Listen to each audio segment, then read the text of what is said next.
বালতির মান কত হতে হবে?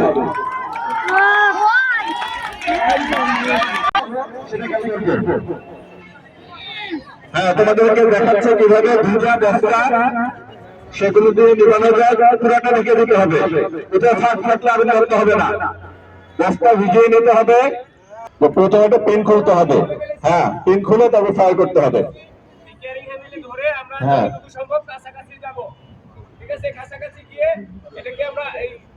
বাতাসের অনুকূলে যাওয়া লাগবে না, বিপরীতে,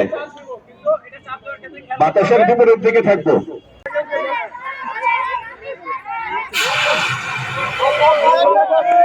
আচ্ছা, আজকের যে কার্যক্রমটা এটা ফায়ার সার্ভিস সিভিল ডিফেন্সের একটা সবসময়ে আমরা যে কার্যক্রম পরিচালনা করে থাকি, বিশেষ করে সচেতনতা বৃদ্ধির জন্য আমরা বিভিন্ন শিক্ষা প্রতিষ্ঠান সহ একেবারে হাট বাজার বস্তি থেকে শুরু করে সব জায়গাতে এই ধরনের প্রশিক্ষণগুলো দিয়ে থাকি। সেই প্রেক্ষাপটে আজকে এই মাদ্রাসায় আমরা অগ্নি নির্বাপন এবং উদ্ধার বিষয়ে এখানে আমরা প্রশিক্ষণ পরিচালনা করেছি। এতে করে এই প্রতিষ্ঠানে যদি কখনো অগ্নিকাণ্ড সংঘটিত হয়, এই প্রতিষ্ঠানে যারা এখানে অধ্যয়নরত আছে ছাত্রছাত্রী এবং শিক্ষকরা কীভাবে দ্রুত সময়ে আগুনটাকে মোকাবেলা করতে পারবে এবং তাদের নিজেদের নিরাপত্তা বিধান করে সঠিক পদ্ধতি অবলম্বন করে নিরাপদ জায়গায় চলে আসতে পারবে, এই বিষয়ে তাদেরকে এই প্রশিক্ষণটা দেওয়া হয়েছে। এতে করে তারা পরবর্তী সময়ে দুর্ঘটনা সংঘটিত হলে নিজেদেরকে রক্ষার সাথে সাথে আগুনটাকে প্রাথমিক পর্যায়ে নির্বাপন করতে পারে।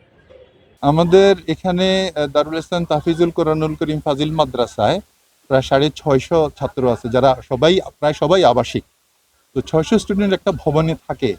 যদি কোনো দুর্ঘটনা ঘটে, বিশেষত আগুন বা ভূমিকম্পের মতো এমন প্রাকৃতিক দুর্যোগ, সেই ক্ষেত্রে তারা কি ব্যবস্থা গ্রহণ করতে পারে? থিওরিটিক্যালি তারা তো সবসময় পড়ে শিখে শুনে, কিন্তু প্র্যাকটিক্যালি দেখাটা, এইটা আমাদের কাছে আজকে মূল প্রতিপাদ্য ছিল।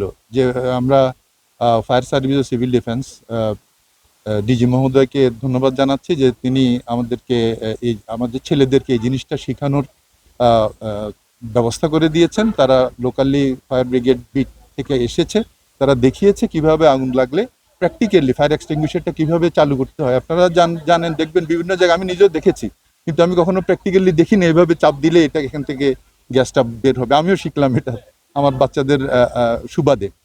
তো তারা যেহেতু আমাদের ভবিষ্যৎ, আমাদের শিশুরা আমাদের ভবিষ্যৎ, তারা এই জিনিসটা শিখলে তারা নিজেদের বাসা বাড়িতে, নিজেদের ঘরে, ব্যক্তিগত জীবনে তারা এই জিনিসটা অ্যাপ্লাই করতে পারবে এবং প্রাকৃতিক দুর্যোগের কারণে ক্ষয়ক্ষতি মিনিমাইজ করতে পারবে।